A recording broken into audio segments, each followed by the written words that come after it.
C'era una volta una cerimonia speciale, una cerimonia per l'illuminazione, non l'illuminazione di una stanza o di qualcos'altro, ma forse l'illuminazione della mente o dello spirito. Grazie a questa cerimonia era possibile, compiendo una determinata azione, ricevere l'illuminazione immediatamente. A questa cerimonia partecipavano tantissimi lama, non i lama che voi credete, non gli animali, ma i preti tibetani. Addirittura c'era anche il Dalai Lama e tantissimi studenti che sapevano che grazie a questa cerimonia avrebbero potuto evitare tutta la trafila della morte, della reincarnazione e di tutti quei passaggi che legano alla ruota del karma. Bisognava compiere un'azione precisa. Bisognava entrare nella stanza dei 1000 demoni. Bisognava entrarci e uscirne dall'altra parte. Entrare da una porta ed uscire dall'altra porta. Quindi attraversare tutta la stanza. Ora, a questa cerimonia, che si svolgeva ogni 100 anni, partecipavano tantissimi studenti.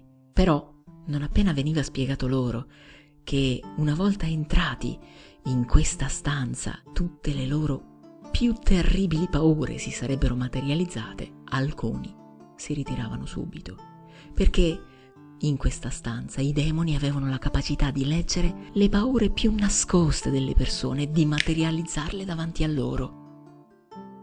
Perché se una persona avesse avuto paura dell'altezza, allora si sarebbe trovata subito in cima a una montagna a guardare verso il basso, sospesa, a soffrire le pene dell'inferno. Se invece avesse avuto paura dei ragni, allora tutta la stanza si sarebbe riempita di ragni che avrebbero camminato su di lui. E se avesse avuto paura di perdere una persona amata, l'avrebbe sicuramente vista morire.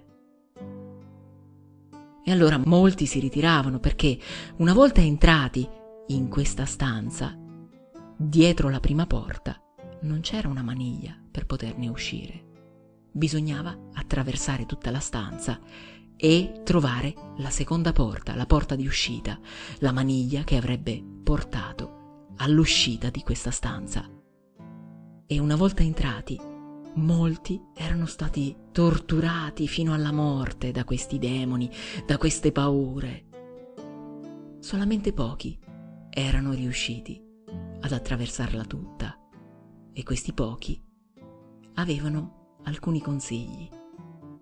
Alcuni infatti avevano riferito che bisognava sempre ricordarsi che qualunque cosa avessero visto all'interno di questa stanza, si trattava semplicemente di qualcosa di non reale, di un'illusione. E questo poteva aiutare alcuni degli studenti coraggiosi che erano rimasti. Un'altra parte aveva un altro consiglio, un consiglio che poteva aiutare gli studenti che volevano tentare la sorte. E il consiglio era questo. Loro erano riusciti a entrare e ad uscire da quella stanza solamente facendo questo. Nonostante i mostri, nonostante il terrore, nonostante le paure e le torture subite là dentro, loro avevano fatto questo. Avevano continuato ad andare avanti. Perciò il consiglio che davano a chi si sarebbe cimentato in questa prova era questo: continua ad andare avanti, non ti fermare, ma continua ad andare avanti.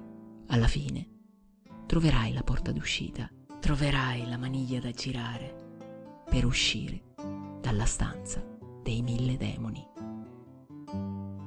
E il Dalai Lama a quel punto, rivolgendosi ai pochissimi studenti rimasti, disse: e adesso? Chi è che si sente pronto a entrare nella stanza dei 1000 demoni?